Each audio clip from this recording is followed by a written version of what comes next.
Dr. LaCombe, when we look at the plane crash of Mel Carnahan right before the 2000 election, in the first quarter century of the 21st century in Missouri politics, what, when you look at it as someone who studies this, has changed the most about Missouri politics in that time frame? Yeah, as you know, there's a lot of factors, but I would say the number one factor that has really changed with Missouri politics is the rural areas in Missouri have had a complete transformation. From being an area where Democrats had some strength, were competitive, to now it's very, very hard to find any rural Democrats in the state. And that's really transformed everything from how we vote to president to the state legislature and everything in between.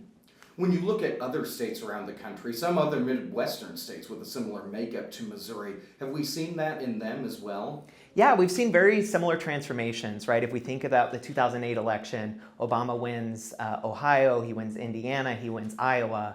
By 2024, these states are not really even contested anymore. They've all shifted as these rural areas across the Midwest have shifted from either being competitive or even Democratic leaning to now being solidly Republican states.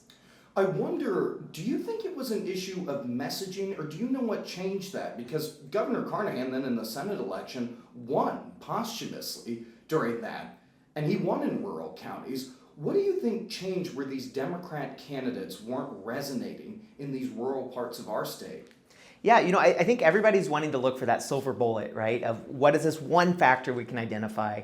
And there just isn't one factor, right? It's a confluence of a number of things. And in particular, I think some of the main factors we look at, number one are term limits, right? They start to become enacted in the 1990s. By 2000, a lot of these long-term incumbent Democrats that had this connection to these rural communities are term limited out of office. And the people that replace them running just don't have that connection anymore. And so Republicans are able to capitalize. Additionally, I'd be remiss if I didn't mention the internet. Right? It has totally nationalized politics in a way that we just never had before, right? Voters are now thinking about national politics and their everyday decisions in ways that just wasn't the case in previous eras. And so when you lose this connection combined with voters thinking about everything through this national lens, it's very difficult for the Democratic Party in the state. I wonder too, when we think back to that 2000 election, I don't know if either Mel Carnahan or John Ashcroft would necessarily be representative of the values of their parties currently. And I remember I spoke to an Associated Press reporter who covered it at the time, and I thought it was interesting you mentioned social media. He said that Governor Carnahan wouldn't have at all been really on board with the messaging that goes out over social media. And when we look at John Ashcroft, he would now be considered a centrist. How have the parties changed in these 25 years? Yeah, both parties have become much more coherent than what they were before. And what I mean by that is the Republican Party is consistently conservative and the Democratic Party is consistently liberal or progressive in a way that wasn't always the case before, right? The loss of these rural Democrats has really transformed both parties because the Democratic Party in both the state of Missouri but also nationally has lost this moderating force in a primary election, right? You might be able to win, like Carnahan, a Democratic nomination by getting some of these more rural voters. Now, primaries on the Democratic side are dominated by Kansas City, St. Louis, Columbia, which is much more progressive liberal worldview.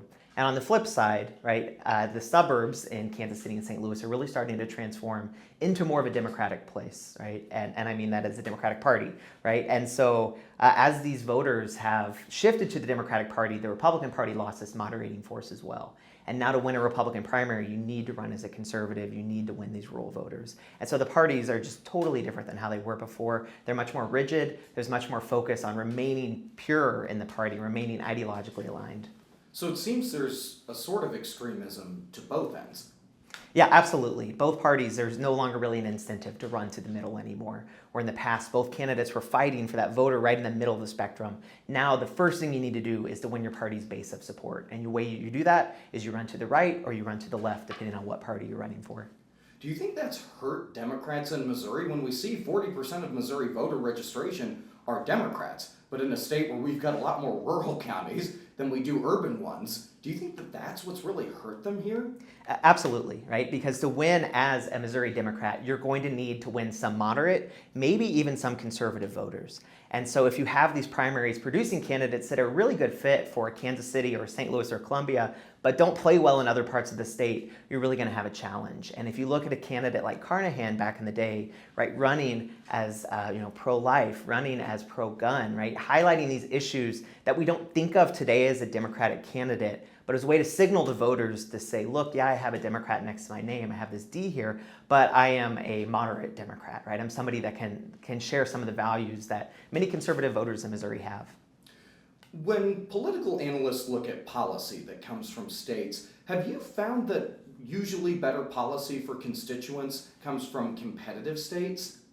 Yeah, we have a lot of evidence in political science that when you have competitive state governments, competitive elections, policy tends to be much more responsive to the average voter. Because there's a real risk. If you don't respond to the people, only 1 or 2% of voters need to change their mind to vote you out of office. Versus if you win office by 20, 25, even 30 points, you can lose a lot of that base and still feel extremely confident. And so you get complacent. You don't have that pressure anymore to always try and innovate, to try and find the best solutions for a state. And I wonder now that I wouldn't consider Missouri competitive at this moment in time, but I know the late Gene Carnahan wrote a book, The Tide Always Comes Back, about political swings in states and across the country.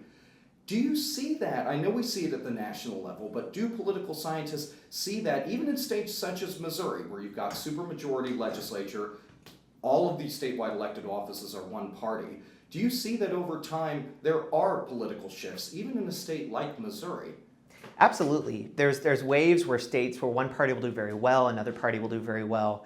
I'm coming from Massachusetts the last 5 years, and that state has a really strong legacy, despite voting overwhelmingly for the Democratic Party, of having Republican governor after Republican governor. But what those candidates had to do is they had to loudly show voters, I am not a standard Republican, right? I'm not a national Republican. Think about me in this context. And so I think that the ballot initiatives that we've seen in Missouri the last few years, right, legalizing marijuana, protecting abortion rights, and other issues, show there's a constituency for some of these policies that Democrats advocate for, but they need to find some sort of strategy to try and overcome the brand, right, of Democrats are just perceived as too liberal and too out of touch. And parties do that. Parties are strategic. Parties are going to adjust. And they're absolutely, in the future, it will not be permanent, right? In the future, new parties will emerge or the Democratic Party will become competitive again.